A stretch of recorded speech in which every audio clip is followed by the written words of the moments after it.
Hello, welcome to math on April 15th. It is Wednesday. You've already made it halfway through the week after spring break. So just go ahead and give yourself a pat on the back for that one. And speaking of spring break, just know that we missed you guys so much and hope you had a restful break from school. But now we're back. And so I just kind of want to review some stuff. Remember, each day on Google Classroom, you're going to get these sheets. The sheets are always going to have a note from us, a checklist of things you need to get done. Remember, anything that's highlighted are things the teachers will be checking each day to make sure that you have them done. And then each subject has its own sheet with directions. And so if you're just going to Seesaw, sometimes you might miss that there's other things that you need to do or miss some important instructions for those Seesaw assignments to make sense. So make sure you're coming to these sheets first. Today for math, you're going to watch this video I'm making right now, and I'm going to model how to multiply fractions. Then you're going to go to Seesaw and complete the activity for today. And then you're going to check your answers and then go to Prodigy and work for 20 minutes. And Prodigy is just a fun way to end math, but it's also going back and reviewing a lot of the skills that we've learned this year and making sure to keep those fresh in our minds. So our I can for today is mathematicians can multiply fractions using the array method. The past 2 days we've used the fraction bar strategy to multiply fractions, and today we're going to be using the array method. Personally, for Miss Canby, this is the method that I use the most because I feel like it's a little bit easier to use.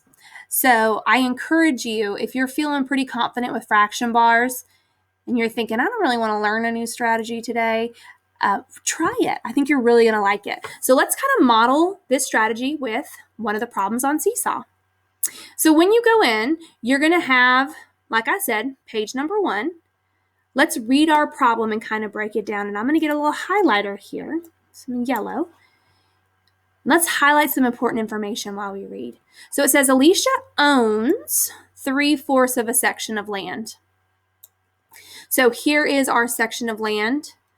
Alicia's very lucky to own land, but she doesn't own this whole thing. So we're going to have to think about that when we go and try to figure out what's going on in this problem. She plants pumpkins on 2/3 of her land. So Alicia wants to have a versatile garden there, and she doesn't want the whole thing to be planted with the same crop, so she does 2/3 of it with pumpkins, okay? Now, here's the wording of this, I think is going to help some of you understand why the answer is what it is. It says, what fraction of, and here it is, the entire section. So it's saying what fraction of this whole entire thing. And it's telling you it's going to be a fraction of it, okay? It's planted with Alicia's pumpkins. So let's go ahead and get started.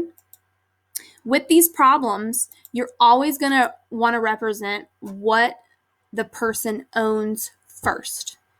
So when we go to multiplying a fraction times a fraction, I'm like, okay, well, what do they have? Alicia has 3/4 of a section of land. So what I'm going to do is I'm going to bring these bars over and I'm going to cut this section of land into fourths. Oh, I want to show you. 5th graders love to do this for fourths. The array method is just like we use for multiplication. So let's say it's 24. You would do 20 and 4 on the same side. You wouldn't put 20 here and 4 down there and split things up kind of kooky. This is fourths. You are right. But for this strategy, we're going to represent one fraction, let's say our fourths, going down, and then our other fraction going across. So just a little tip when you're going to work. So I'm going to cut this into fourths. And I even have these little guys just to kind of show you. So here's a fourth, here's a fourth, here's a fourth, and here's a fourth. Now Alicia, she owns 3/4 of that section of land. So I'm going to do this kind of brownish color because it's land. And so, oops, not my fourth. Boop. All right. There we go. So she owns 3/4. So I'm going to go through and I'm going to stripe 3/4.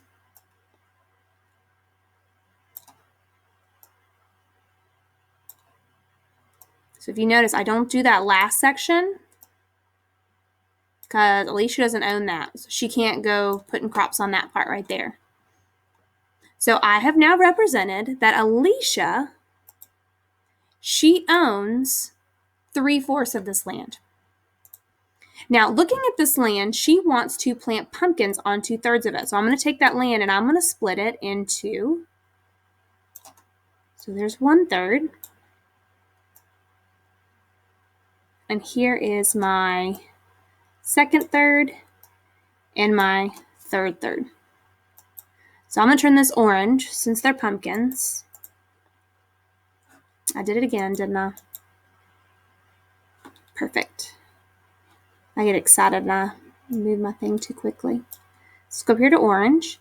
And so now I'm going to, there we go, do 1/3. So this is a third here.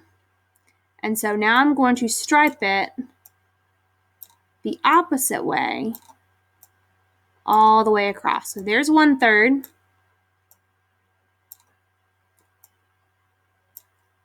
And now here's my 2nd third. Remember, she's not going to plant pumpkins on that 3rd third. And now some of you are probably like, well, okay, well, so what is my answer now? So your answer, do a fun little purple. Your answer is going to be this section right here. Do you see how it is brown and orange? That means Alicia owns it. That's the brown part. And she plants pumpkins on it. That's the orange part. So when we're looking, she has, we have 5 there. She's got 1 piece, 2 pieces, 3 pieces, 4 pieces. There we go. Aha. She has got 6 pieces here that are her land and planted with pumpkins. And the reason why I like the array method so much is because when I break this into fourths and I break this into thirds, it makes this beautiful 4x3 array. So it makes it really easy for me to know what my denominator is going to be because 4 times 3 is 12. So let's just kind of look at that here. Okay. So I started off with 3/4. We talked about this in our live Zoom lesson on Monday. A lot of times students like to write 3/4 first because it's the first number that they represented. But remember, we are taking a piece of what Alicia owns. So the 3/4 wouldn't come first. It would be the 2/3. We planted pumpkins on 2/3 of the 3/4 of land that she owns. So let me say that again. She planted pumpkins on 2/3 of her land. And how much land did she own? 3/4. Okay. So 2/3 times 3/4 equals 6/12. Had a lot of you do a great job finding that pattern yesterday. If you didn't see it, let's go ahead and check that out now. So one neat thing and a way you can check when you're multiplying is 2 times 3 equals 6. So we do the numerator times the numerator is going to equal the numerator in our answer. And then 3 times 4 equals 12. And I think the array method lets you see that really easily, that I have 3 of these striped brown and then 2. So 2 times 3, that's where that 6 comes from. And then 3 times 4, that's my array on the outside. That's where the 12 comes from. Now, this is a fraction, so if you can, I do want you to notice that, hey, 6/12 isn't in simplest form. We could simplify that to 1/2. And so your final answer for this would be 1/2. Okay?